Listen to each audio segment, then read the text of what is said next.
नमस्कार साथियों, मैं अनीता श्रीवास्तव आपका हार्दिक अभिनंदन करती हूँ। श्रीमद् वाल्मीकि रामायण में आज का प्रसंग है राजा दशरथ का कैकेयी के भवन में जाना, उसे कोप भवन में स्थित देखकर दुखी होना और उनको अनेक प्रकार से सांत्वना देना। पापनी कुब्जा ने जब देवी कैकेयी को बहुत उल्टी बातें समझा दी, तब वह विषाक्त बाण से विद्ध हुई किन्नरी के समान धरती पर लौटने लगी। मंथरा के बताए हुए समस्त कार्य को यह बहुत उत्तम है, ऐसा मन ही मन निश्चय करके बातचीत में कुशल भामिनी कैकेयी ने मंथरा से धीरे धीरे अपना सारा मंतव्य बता दिया। मंथरा के वचनों से मोहित एवं दीन हुई भामिनी कैकेयी पूर्वोक्त निश्चय करके नागकन्या की भांति गर्म और लंबी सांस खींचने लगी और 2 घड़ी तक अपने लिए सुखदायक मार्ग का विचार करती रही। और वह मंथरा जो कैकेयी का हित चाहने वाली सुहृद थी और उसी के मनोरथ को सिद्ध करने की अभिलाषा रखती थी, कैकेयी के उस निश्चय को सुनकर बहुत प्रसन्न हुई, मानो उसे कोई बहुत बड़ी सिद्धि मिल गई हो। तदंतर रोष में भरी हुई देवी कैकेयी अपने कर्तव्य का भली भांति निश्चय कर मुखमंडल में स्थित भौं को टेढ़ी करके धरती पर सो गई। और क्या करती, अबला ही तो थी। तदंतर उस कैकेयी राजकुमारी ने अपने विचित्र पुष्पहारों और दिव्य आभूषणों को उतार कर फेंक दिया। वे सारे आभूषण धरती पर यत्र तत्र पड़े थे। जैसे छिटके हुए तारे आकाश की शोभा बढ़ाते हैं, उसी प्रकार फेंके हुए वे पुष्पहार और आभूषण वहां भूमि की शोभा बढ़ा रहे थे। मलिन वस्त्र पहनकर और सारे केशों को दृढ़तापूर्वक एक ही वेणी में बांधकर कोप भवन में पड़ी हुई कैकेयी बलहीन अथवा अचेत हुई किन्नरी के समान जान पड़ती थी। उधर महाराज दशरथ मंत्री आदि को श्री राम के राज्याभिषेक की तैयारी के लिए आज्ञा दे सबको यथासमय उपस्थिति होने के लिए कहकर रनिवास में गए। उन्होंने सोचा, आज ही श्री राम के अभिषेक की बात प्रसिद्ध की गई है, इसलिए यह समाचार अभी किसी रानी को नहीं मालूम हुआ होगा। ऐसा विचार कर जितेंद्रिय राजा दशरथ ने अपनी प्यारी रानी को यह प्रिय संवाद सुनाने के लिए अंतःपुर में प्रवेश किया। उन महायशस्वी नरेश ने पहले कैकेयी के श्रेष्ठ भवन में प्रवेश किया, मानो श्वेत बादलों से युक्त राहु युक्त आकाश में चंद्रमा ने पदार्पण किया हो। उस भवन में तोते, मोर, क्रौंच और हंस आदि पक्षी कलरव कर रहे थे। वहां वाद्यों का मधुर घोष गूंज रहा था। बहुत सी कुब्जा और बौनी दासियां भरी हुई थीं। चंपा और अशोक से सुशोभित बहुत से लता भवन और चित्र मंदिर उस महल की शोभा बढ़ा रहे थे। हाथी दांत, चांदी और सोने की बनी हुई वेदियों से संयुक्त उस भवन को नित्य फूलने फलने वाले वृक्ष और बहुत सी बावड़ियां सुशोभित कर रही थीं।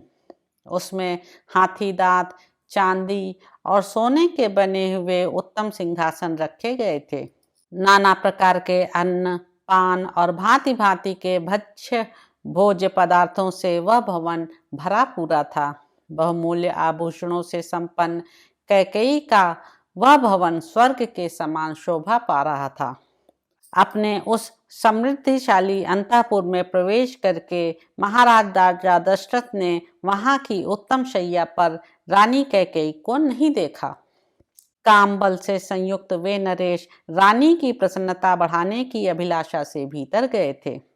वहां अपनी प्यारी पत्नी को न देखकर उनके मन में बड़ा विषाद हुआ और वे उनके विषय में पूछताछ करने लगे। इससे पहले रानी कैकेयी राजा के आगमन की उस वेला में कहीं अन्यत्र नहीं जाती थी। राजा ने कभी सोने भवन में प्रवेश नहीं किया था, इसलिए वे घर में आकर कैकेयी के बारे में पूछने लगे। उन्हें यह मालूम नहीं था कि वह मूर्खा कोई स्वार्थ सिद्ध करना चाहती है, अतः उन्होंने पहले की ही भांति प्रतिहारी से उसके विषय में पूछा। प्रतिहारी बहुत डरी हुई थी। उसने हाथ जोड़कर कहा, देव, देवी कैकेयी अत्यंत कुपित हो कोप भवन की ओर दौड़ी गई हैं। प्रतिहारी की यह बात सुनकर राजा का मन बहुत उदास हो गया। उनकी इंद्रियां चंचल एवं व्याकुल हो उठी और वे पुनः अधिक विषाद करने लगे। कोप भवन में वह भूमि पर पड़ी थी और इस तरह लेटी हुई थी जो उसके लिए योग्य नहीं था। राजा ने दुख के कारण संतप्त से होकर उसे इस अवस्था में देखा। राजा बूढ़े थे और उनकी वह पत्नी तरुणी थी, अतः वे उसे अपने प्राणों से भी बढ़कर मानते थे। राजा के मन में कोई पाप नहीं था, परंतु कैकेयी अपने मन में पापपूर्ण संकल्प लिए हुए थी। उन्होंने उसे कटी हुई लता की भांति पृथ्वी पर पड़ी देखा, मानो कोई देवांगना स्वर्ग से भूतल पर गिर पड़ी हो। वह स्वर्ग भ्रष्ट किन्नरी, देवलोक से च्युत हुई अप्सरा, लक्ष्य भ्रष्ट माया और जाल में बंधी हुई हरिणी के समान जान पड़ती थी। जैसे कोई महान गजराज वन में व्याध के द्वारा विषलिप्त बाण से विद्ध होकर गिरी हुई अत्यंत दुखित हथनी का स्नेहवश स्पर्श करता है, उसी प्रकार कामी राजा दशरथ ने महान दुख में पड़ी हुई कमल नयनी भार्या कैकेयी का स्नेहपूर्वक दोनों हाथों से स्पर्श किया। उस समय उनके मन में सब ओर से यह भय समा गया था कि न जाने यह क्या कहेगी और क्या करेगी। वे उसके अंगों पर हाथ फेरते हुए उससे इस प्रकार बोले, देवी, तुम्हारा क्रोध मुझ पर है, ऐसा तो मुझे विश्वास नहीं होता। फिर किसने तुम्हारा तिरस्कार किया है? किसके द्वारा तुम्हारी निंदा की गई है?